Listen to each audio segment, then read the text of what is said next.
Karibu tena mtazamaji. Nitaendelea kusoma jumbe zenu ambazo zimemiminika kwa wingi hapa studioni. Parani Lawrence anasema Mungu alaze roho zao mahala pema na afariji familia za waliofariki. James Mburu anasema tunatoa heshima kwa wote walioshiriki vita dhidi ya magaidi wa Al-Shabaab nchini Somalia. Mungu alaze roho zao mahala pema. Masi Ken anasema Mungu abariki wanajeshi wetu walioko nchini Somalia. Kigen Mutai anasema natuma risala za rambirambi kwa jamaa, marafiki na wote waliofiwa na wanajeshi kule nchini Somalia. Magi Keri Ongwash anasema kwamba natuma pole zangu kwa familia, jamaa na marafiki, kwa wote waliofiwa tunawapa pole. Na bila shaka ndio mada tunayojadili hapa studioni, lakini kabla ya kuangazia mada yetu ya leo, labda tutupie tu jicho hali ambavyo imekuwa hadi sasa tangu wanajeshi wa Kenya waelekee kule nchini Somalia. Walipoingia ilikuwa operesheni Linda Nchi. Tuangazie vile vita ambavyo vimekuwa vikiendelea na mashambulizi ambayo yamekuwa yakishuhudiwa hapa nchini, ambapo tangu majeshi ya Kenya yalipoingia Somalia kuendesha operesheni ya kulipiza kisasi na kuliangamiza kundi gaidi la Al-Shabaab, mashambulizi kadhaa ya kulipiza kisasi kutoka kwa kundi hilo gaidi yamekuwa yakishuhudiwa nchini Kenya. Shambulizi la kwanza, mtazamaji, unakumbuka, lilitekelezwa katika klabu ya Mwaura ambapo mtu mmoja alifariki mwaka 2011. Julai mwaka 2012 makanisa mawili kaunti ya Garissa yalishambuliwa na watu 17 wakauawa na magaidi. Novemba mwaka huo watu wengine 10 waliuawa wakati basi lilishambuliwa mtaani Isli. Septemba mwaka 2013 watu 67 waliuawa katika jumba la jumla la Westgate. Juni mwaka 2014 watu 48 waliuawa eneo la Mpeketoni, kaunti ya Lamu. Novemba mwaka huo mashambulizi mawili yalishuhudiwa katika kaunti ya Mandera ambapo watu 28 waliuawa kwenye basi na wengine 36 kwenye timbo la mawe. Aprili mwaka 2015 watu 148 waliuawa katika chuo cha Garissa. Julai mwaka huo watu wengine 14 wakauawa kwenye uvamizi uliolenga wachimbaji mawe kaunti ya Mandera. Disemba watu wawili wakafariki kwenye shambulizi la basi kaunti ya Mandera. Katika shambulizi hilo waumini wa Kiislamu waliwakinga wenzao wa Kristo ili wasiuawe na magaidi. Ijumaa tarehe 15 Januari mwaka huu kambi ya kijeshi nchini Somalia ilivamiwa na magaidi. Idadi kamili ya wanajeshi waliouawa haijulikani. Mtazamaji, ni takwimu tu za mashambulizi ya kigaidi ambayo yameshuhudiwa kufikia sasa. Si takwimu kamili kwa sababu kuna mashambulizi mengine zaidi ambayo yameshuhudiwa tangu mwaka 2011. Na ni kutokana na hili ambapo wengi wamekuwa wakisema kwamba imetosha, wanajeshi warejee nchini Kenya. Je, kurejea kwao nchini Kenya ndio suluhu? Ndipo sasa nimewaalika wageni wangu leo studioni tuweze kujadili hali ilivyo nchini Somalia. Wakili Danstan Omari, karibu tena kwenye jukwaa la KTN. Asante, na Mohamed Abdullahi ambaye ni mjuzi, anajua mengi kuhusiana na masuala ya usalama. Karibu tena kwenye jukwaa la KTN. Asante Zubeida. Labda kabla hatujajadili swala hili, kuna swala ambalo niliarifiwa kwa maana wengi wapita njia niliokutana nao walikuwa wakisema itakuwaje kwamba rais wa taifa ambaye ni amri jeshi mkuu yuko nchini Mombasa wakati ambapo miili ya wanajeshi waliofariki nchini Somalia inapokelewa katika uwanja wa Wilson. Je, unaweza kumlaumu rais kwa kutokuwa jijini Nairobi wakati ambapo tukio hili limeshuhudiwa na miili ya waliofariki inapokelewa jijini? Basi kutokuweko kwa rais mjini Nairobi, miili imeletwa, miili ya waliofariki 4, haimaanishi kwamba rais hashughuliki yale majanga tuliyoyapata kama taifa. Yaliyo muhimu zaidi sio kuangalia na kujaribu kulaki miili inayoingia. Mkuu wa jeshi Jemedari ule Chief of General Staff alikuwa pale, waziri walikuwa pale, serikali iko pale. Rais saizi lazima akutane na ile Security Council na kujaribu kutathmini maisha ya wale walio hai na wale hawajapatikana kule Somalia.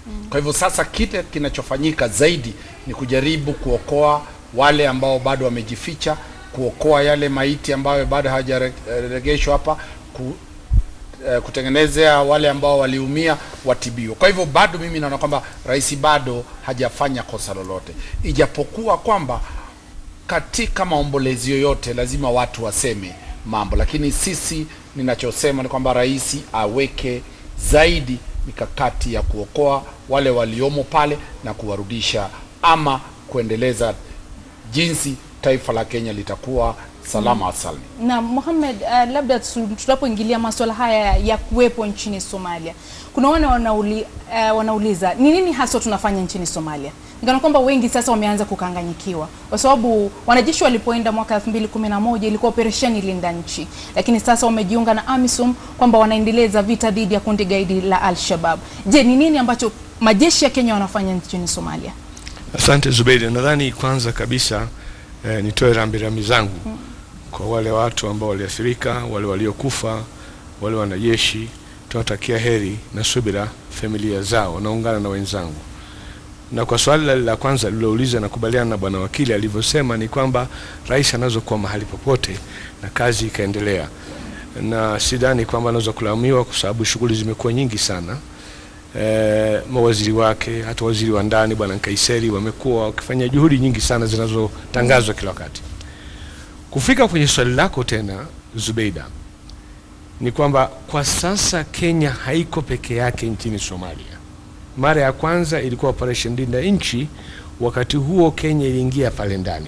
Na ningependa kila wakati watu husema neno moja ambalo mimi naliona ni kosa. Kihistoria wanapoeleza kwamba Al-Shabaab walianza kuishambulia, au makundi haya ya kigaidi yalianza kuishambulia Kenya wakati Kenya ilipoingia Somalia. Ndio hoja inavyokuja kila wakati. Sivyo, unavyokumbuka kwamba mwaka wa 76, 78 ubalozi wa Marekani hapa na nyumba ya Cooperative Bank zililipuliwa na watu wengi wakafa. Yalitokea mashambulio kule Mombasa katika ile hoteli, unaikumbuka hiyo pia ilitokea. Kabla ya wanajeshi wa Kenya kwenda mle wakati wa muhula wa Rais Kibaki, watalii walitekwa nyara na wengine wakauliwa. Sasa mashambulizi yalipozidi ndio Kenya ikabidi ingie mle ndani. Turudie swali lako.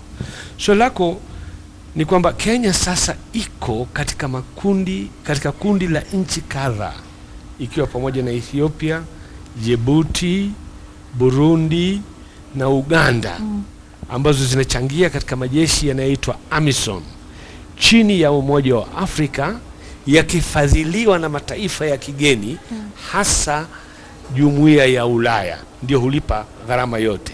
Kwa hiyo Kenya haiko pale kienyewe tu, iko pale chini ya uamuzi uliofanywa na African Union na uamuzi uliopigwa stamp na Baraza la Usalama la Umoja wa Mataifa.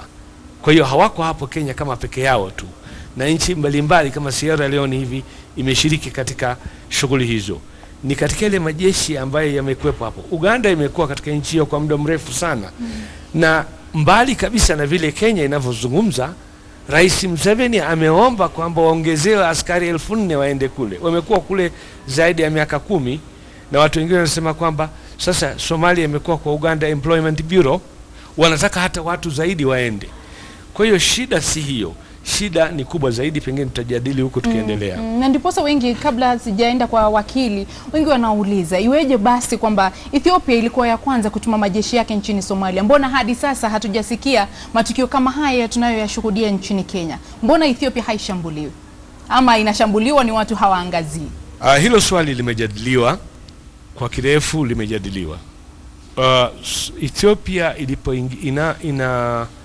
ilikuwa na mkakati wake. Kwanza ule mpaka eneo linalopakana na Somalia, kuna serikali ambaye ina majeshi yake, na watu wengi hapo wanaoishi ni wa Somali. Unaona, katika Eastern Ethiopia ya Mashariki, ambapo wanahukumiwa kule mjini Jigjiga. Na vile vile Somali wana ujuzi zaidi kwa upande wa kuingilia mambo ya Somalia. Kumekuwa na uadui, na kusema kwa mfano katika majeshi ya Kenya kwa sasa tulivyo, hayashambuliwi katika maeneo ambayo yanaunga hatua ya serikali ya Kenya. Katika sehemu za kusini huwezi kusikia kwamba wanashambuliwa. Zaidi wanashambuliwa katika hili eneo ambalo limetokea. Hawajashambuliwa kwingine. Na sio wao peke yao wameshambuliwa. Wa Ethiopia pia wameshambuliwa. Wameshambuliwa pia watu wa Burundi, askari wengi wakafa. Wameshambuliwa pia Uganda, wakafa zaidi ya watu 50. askari 50. Hiyo ndio idadi iliyo mara nyingi, unajua kwa sababu ya siri za kijeshi na kiusalama hawasemi yani maiti au mahututi walikuwa ni watu waliokufa ni wangapi. Unasikia? Hasara hiyo haitaji kwa sababu ya kiusalama, ni katika mikakati ya kijeshi ya kiusalama kuona kwamba hawatangazi ili wasionekane kwamba wao ni dhaifu, wamedhoofika na yule adui akapata ushujaa zaidi. Naam. Na tunaposema kwamba wengi wamempa msukumo sana Rais Uhuru Kenyatta, ametueleza pale Kenya haiko peke yake, iko kwenye vikundi vya AMISOM. Je, watu wanaposema kwamba majeshi ya Kenya yaondolewe nchini Somalia, hilo linawezekana? Basi hilo, kuna mikakati ambayo imewekwa katika zile sheria za UN, kuna sheria za AMISOM na kuna sheria za KDF. Zote zina njia za kujiondoa katika unapojiunga na kikundi cha Umoja wa Mataifa. Je, hizo taratibu zinaweza kukamilika wakati huu? Kuna vipengele ambavyo lazima ziangaliwe ndio ziweze kukubalika katika vile vipengele. Ndugu yangu amekwambia kwamba taifa la Kenya kushiriki katika kikosi kule Somalia sio jambo la atini sisi. Ni jambo la dunia nzima. Wakora wale wanaitwa terrorists wanatafuta investment za mtu yeyote ambaye ni Marekani, mtu mmoja wa Europa, wale watu. Kenya ina investment za Kimarekani. Kwa hivyo tutoke tusitoke, bado watakuja kutafuta zile investment zao hapa. Kumbuka kitambo 1972 walivamia hoteli ya Norfolk. Hatukuwa Somali. Amekuambia kwamba hiki ni kitendo, hii ni itikadi ambayo imeanza kuchukua na kujikita mizizi dunia nzima.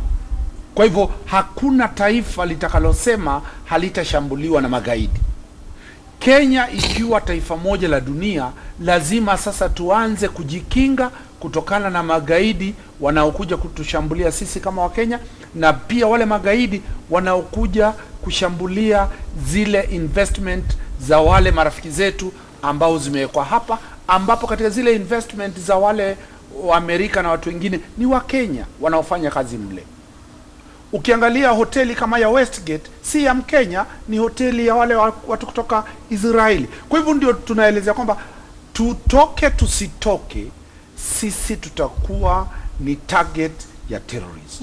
Jambo lilo muhimu sasa ni kwamba lazima tuongeze nguvu jeshi letu, lazima Wakenya wasimame na wajue kwamba katika vita kuna kifo ambacho kinaweza kuwa pande ya adui na upande wetu. Lazima tukubali kwamba hatutakwenda pale na hatutarudi na majeruhi. Majeruhi yatarudi. Saizi kuna vita kali zaidi kule kule Syria. Watu wanauawa kila siku. Kuna vita Pakistan, kuna vita Afghanistan. Taifa la China limesema halijawahi kuwa na siasa mingi. Walivamiwa juzi na magaidi. Kwa hivyo kitu kinachoonekana wazi, Zubeda, ni kwamba ili janga la terrorism ni janga huenda likakuwa linagubika taifa ulimwengu mzima, na hamna mtu atakayerudi kwake nyumbani akasema kwamba mimi tuondoe majeshi yetu pale. Majeshi yatabaki pale, sababu tisho la kati ya tisho la kushambuliwa na tisho la kuangamiza adui, afadhali tumwangamiza adui akiwa kwao kuliko adui akija kupiga mabomu hapa kwenye mabasi station ya Kencom na mambo kama yale. Mwisho nikimalizia ni kwamba rais amesema kwamba hatutoki, hatutishiki, tutazidi kupigana. Wakati magaidi walipogonga kule Amerika September 11, Bush alisema you are either with us or with the enemies. Na Amerika yote iliungana pamoja na wakaanza mikakati ya kujenga taifa lao na kusaka wale magaidi, na wale magaidi akina Osama bin Laden wameangamizwa.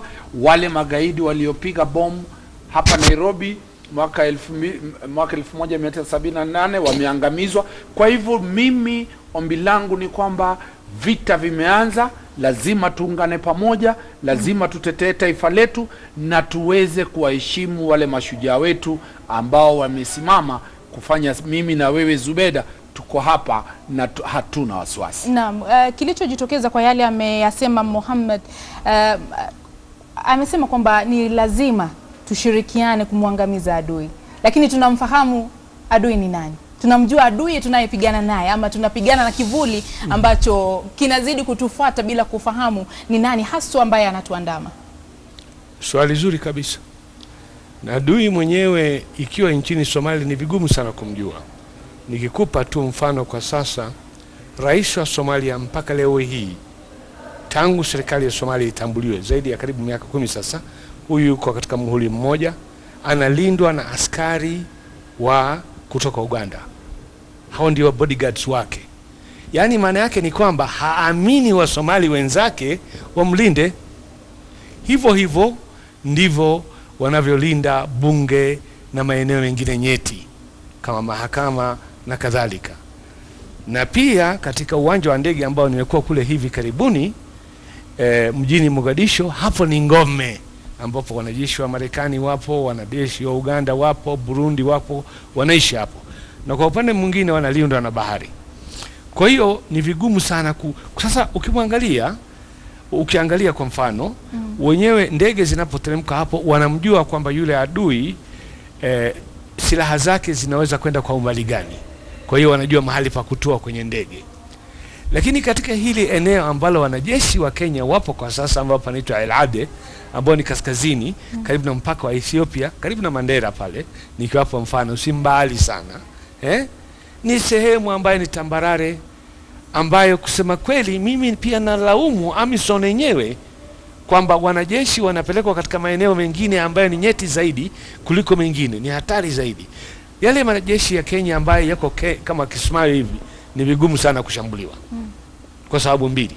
Kwanza, wale watu wanaoishi katika eneo hilo wanaunga serikali ya Kenya na huu mradi huu wa wanajeshi wa Kenya kuwepo hapo. Wengi wao wanaunga mkono. Okay? Jambo la pili, kuna ile hari ya mandhari, kuna bahari. Mgongo wao ni bahari, wanaangalia mbele tu. Kama vile wale wa Mogadisho, Waganda na wa Burundi. Ingawaje pia wameshambuliwa. Kwa hiyo adui hajulikani kwa sasa. Nchini Somalia kwa sasa adui hajulikani. Na unaweza kulaumu serikali ya Somalia kwa sasa ambayo inatakiwa kuamka kabisa. Na pili, mfumo na mkakati wote wa ulimwengu kuhusu Somalia unafaa kurekebishwa. Nitakupa mfano mmoja tu mdogo. Tumeambia hivi kwamba wanajeshi wa Kenya walikuwa pamoja na wanajeshi wa Uganda, wa Somalia. Hakuna jeshi Somalia. Hakuna ambaye hata namlinda. Wako wamevaa uniform, sare za jeshi, hawalipi mishahara. Kuna uhusuda kati yao na wanajeshi ya AMISOM. Wanasema hivi, sisi hatupokee chochote bwana. Waacha hawa si wao wakabili hawa jamaa. Kwa hiyo wameweza tu kufanya nini kama Mogadisho, kuwaondoa makambi yale. Kwa mfano yale makambi ambayo au sehemu ambayo Al-Shabaab ilikuwa imeteka mjini Mogadisho, wamefurushwa kutoka hapo. Lakini wanaweza kuingia wakati wowote, wanachukua ushuru. Ni Msomali kama Msomali mwingine, utamjuaje? Ni hivyo hivyo tu, wenyewe tu ndio wanajijua, na wanaweza kumtisha kila mtu. Hata viongozi wanaogopa, hata ikafanyika kwamba rais mwenyewe anashindwa kuamini wananchi wenzake kuwalinda. Kwa hivyo ametueleza kwamba adui mwenyewe hatumfahamu, hatujui adui ni nani. Kwa hivyo inamaanisha kuwa hata anachokitaka hatukijui. Kwa hivyo tunapambana naye, hatujui anataka nini, au inamaanisha nini? Zubida, vita vya hawa terrorists, takupa mfano wa vita tulivyopigana vya Kimaumau. Vita wa South Africa walipigana na wale wazungu. Ilikuwa katika ile vita ambavyo vinalindwa na sheria za Geneva Conventional Warfare. Kuna sheria za Geneva ambazo jeshi la Kenya lazima zifuate katika ile vita. Ule adui tuliokuwa tukimpigana na Maumau, tulienda msituni, tukajifanya kama maavuli, hatujui tunapotokea, ndio tukamshinda. South Africa walifanya vile vita vilivyokuwa vikiitwa guerrilla warfare. Msomalia amebadilisha, kuliko kupigana vita conventional vya kulingana na sheria, amekuja na suicide bombers. Lakini haimaanishi ni Wasomali wote. Nasema wale magaidi. Sasa hii ni njia moja ya kupigana vita mpya ulimwengu mzima, ambapo yule mtu anakuja already yeye amefariki. Anakuja pale, amekuja na ile gari lina mabomu. Nyinyi kama watu lazima mpigane mkijaribu kulinda maisha yenu. Kwa hivyo ndio maana sio Kenya peke yake inapata hili shida. Hili shida limekuwa Marekani, limekuwa juzi France, limekuwa kila mahali. Sababu ule mtu anasukuma lile gari, likija ukililipua mafariki, usipolilipua mnafariki. Kwa hivyo hiyo ndio sasa njia moja ambayo imekuwa pale, na teknolojia imeanza kutengeneza ndege ambazo zinaitwa drone, ambapo hamna mtu mle ndani ya ile ndege. Na zile robot ndio inaelekea kwamba teknolojia sasa lazima iundwe tofauti, ambapo wale ambao wanakuja na wamejifunga mikanda ya kujilipua watamenyana na mashini. Kwa hivyo majeshi yatakuwa mbali zaidi, wale watu watakuwa wanamenyana na mashini, na hiyo ndio inaonekana itakuwa ni dhana ama ni kifaa cha kupigana na ile mbinu mpya ya vita. Kwa hivyo kitu tunachokiona ni kwamba ni teknolojia ya kupigana vita ambayo imebadilika kutoka ile njia inayokubalika na kuingia njia haramu, na lazima jeshi la Kenya liweze kupigana. Kumbuka, majeshi kawaida hayajapewa taaluma ya kupigana na vita kama hivi. Wao wamefundishwa na vifaru. Wale magaidi hawana kifaru. Yule gaidi anakuja peke yake, ameweka zile vidude zake. Kitambo kulikuwa na zile mines, zilikuwa zinawekwa, zinapandishwa pale, wanajeshi wakisonga wanakatwa miguu. Vita vya Vietnam, Waamerika walikufa wingi zaidi sababu ya zile mines. Zilipogunduliwa na kifaa kikaundo cha kutangulia na kuona yale mine, siku hizi mambo ya vita juu ya mine yameisha. Kwa hivyo sasa kuna njia mpya ya kupigana vita, na jeshi la Kenya lazima liweze kubadilisha mbinu kulingana na adui, sababu yule adui wanayempiga si adui ni kama sisi tukipigana na Tanzania, ni moja kwa moja twajua vifaru vya Kenya, jeshi la pale. Huyu ni mtu humuoni, humjui, humfahamu, anachokitaka hukielewi. Kwa hivyo lazima itikadi ya vita na tarakimu na jinsi ya kupigana vita lazima ibadilike. Naam, ningependa kuchangia tu kueleza kwamba kwanza hivi vita ni guerrilla war. Kama inavyosema vita vya msituni, mtu ambaye hajulikani, ambaye anajilipua, ambaye ana ujuzi wa kijeshi, anajua uzuri sana. Lakini shida iliyoko kwa sasa nchini Somalia si kwamba shida ambaye inaweza kuja majeshi yanayotoka nje, hii ni maoni yangu, yanaweza kuitatua. Ni shida inaweza kutatuliwa nchini Somalia. Kwamba kwa mfano sasa Uganda majeshi yao yamekuwa, AMISOM yamekuwa kule kwa karibu miaka 10 sasa. Wamekuwa huko. Na walienda kule chini ya mission ambayo ilikuwa inaitwa peacekeeping, ambayo mpaka sasa ni peacekeeping, yani kulinda amani. Sivyo? Sio peacemaking. Kwamba walikuwa hawashambulii. Unaona? Kwa hiyo hali yao kwa sasa ni kwamba nchi yenyewe imeporomoka, na ni kazi ngumu sana. Watu wa pekee ambao wanaweza kuondoa ugaidi nchini Somalia ni Wasomali wenyewe, na kwamba serikali za kimataifa zibadilishe mbinu yao. Mambo ya kupeleka wanajeshi kule, okay, kwa upande wa Kenya kuna udhuru, tunao kwamba tunalinda mipaka yetu, kila wakati wanaingia. Hawawezi kuingia Ethiopia, na kuna sababu kama nilivyoeleza kwamba wana ulinzi mkali sana kule Ethiopia. Ni vigumu sana kupenya Ethiopia. Lakini hapa imekuwa rahisi zaidi. Hawezi kufanya hivyo pia Djibouti, licha ya kwamba si mbali, ingawaje hapakani na yale maeneo ambayo yana problem iliyoko kwa sasa. Tatizo kubwa ambalo iliko Somalia kwa wakati huu, kwa muda wa miaka hiyo yote, hapajaweza kuwepo na serikali ambayo ina nguvu. Vile vile jeshi ambalo linaweza kuja kusaidia wale wanajeshi wengine kuweza kuituliza taifa. Umeelewa? Kwa mfano kwa sasa wanajeshi wale ambao wanatoka katika nchi za ng'ambo hawana uhusiano na wale wananchi. Hawezi kwenda kwa wale raia. Huwezi kumwona mwanajeshi wa Uganda anatembea mjini Mogadishu hivi, yuko katika ngome tu. Na hii haiwezi lakini nani anatawala huko nje? Ni magaidi ambao wanatawala. Ningependa kuambia kwamba watu wanafikiria kwamba Al-Shabaab ni makundi tu ambayo yanakimbia hivi ambayo hayana mkakati wala nini. Ni watu ambao wanapokea ushuru, wanatoza ushuru nchini, wanapokea ushuru kutoka kwenye forodha, kwa sababu wao ndio wanatawala katika nchi. Umeelewa? Na wananchi wakia wana mtandao wao ambao ni mzito sana. Kwa hiyo mpaka pale ambapo ule mkakati na fikra za kimataifa, hii mambo ya European Union kuleta 200 million pounds alafu kupatia AMISOM bila na kuwasahau wanajeshi wa Somalia, hawezi fanya kazi. Lazima wanajeshi wa Somalia waweze kupewa uwezo wa kuweza kuilinda nchi yao. Na hawa serikali hii ambayo kwa sasa iko, kwa mfano sasa hivi nitakwambia hali hii mbaya ambayo inatokea, rais wa nchi yuko wapi? Yuko katika hali ya uchaguzi. Unaweza kuamini kwamba katika hali ilivyo Somalia watu wanataka madaraka bado? Wako katika hali ya election mode kwa sasa hivi, kwa sababu kuna uchaguzi ambao unataka kufanyika mwezi wa Septemba mwaka huu.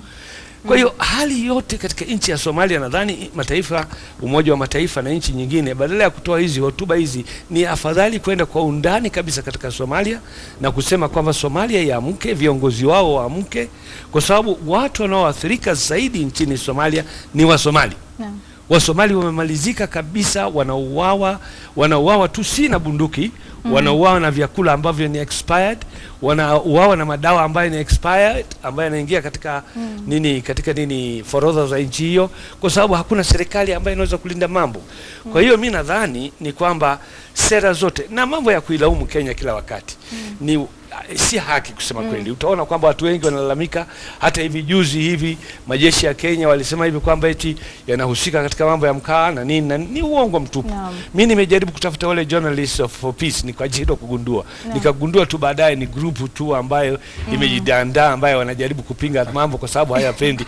Hawako. Naona tuna dakika moja, naomba kwa chini ya sekunde 30 utueleze mwelekeo ni upi kwa sasa. Ametueleza maoni yake kuhusu hatua ambazo tunapaswa kuzipiga. Je, unaona tukipiga hizo hatua tutafaulu katika vita dhidi ya magaidi? Sekunde 30 naomba. Basi nasema kwamba Kenya already imefanya mikakati ya kujenga ukuta unaozingira mpaka wote wa Kenya na Somalia. Bado unaendelea kujengwa na vijana wa NYS, na wakimaliza ujenzi wa huo mpaka, basi jeshi letu litarudi na kukaa ndani ya mpaka wetu. Kwa hivyo tutawacha wa Somali wataendelea kutatua na shida zao. Kwa sasa jeshi la Kenya lazima libaki pale mpaka ule ukuta umeisha, ndio tuweze kuhakikisha kwamba umoja wa taifa na amani ya taifa imekuwa ni kitu chetu. Naam, ni maoni ambayo yanapaswa kuzingatiwa na wale wanaohusika na masuala ya usalama, ili tuone iwapo vita hivi dhidi ya magaidi vitafaulu. Shukran sana kwenu kwa kuja studioni na kutueleza mengi zaidi kuhusiana na mada hii ya leo. Ni mada ambayo tutaendelea kuijadili kwa mapana, kwa sababu haiwezi kumalizwa na kipindi kimoja. Mwenyezi Mungu awape nguvu na uvumilivu jamaa na za mashujaa wetu walioangamia kule Somalia. Hata hivyo, ni wakati wa kutathmini upya jukumu na mikakati ya jeshi la Kenya nchini Somalia. Marekani wenye uwezo mkubwa na washirika wake waliweza kufanya hivyo. Hajatupatia jina lake. Zubeida, kama taifa ni pigo kubwa sana, lakini hatutatingizika kamwe. Laleni pema peponi mashujaa wetu. Huyu ni Alex Creative. Mimi Kennedy Kwadi kutoka Kericho. Walifariki wakitetea nchi yetu. Mungu asaidie familia zao. Ala azilaze roho za madefenders wetu pema peponi. Amen, amen, amen. Huyu ni Rasbuni kutoka Bombolulu, Mombasa. Mtazamaji, ni baadhi ya jumbe zenu ambazo mmewasilisha hapa studioni. Ni mada ambayo hatuwezi kuimaliza na kipindi kimoja. Tutazidi kuijadili kwa mapana zaidi tunapojaribu kutathmini suluhu ya kero za magaidi ulimwenguni. Nimekuwa wako Zubeida Kome. Shukrani sana kwa kutuazima sikio. Kwa niaba ya wote waliofaulisha taarifa hizi wakiongozwa na mwelekezi wangu Audi, nasema shukrani sana. Tukutane tena hapo kesho Mungu akitujalia. Lakini usiende mbali, kwani Alimanzu yuko studioni na taarifa kemkem kwenye taarifa uzipendazo za KTN leo. Usiende mbali.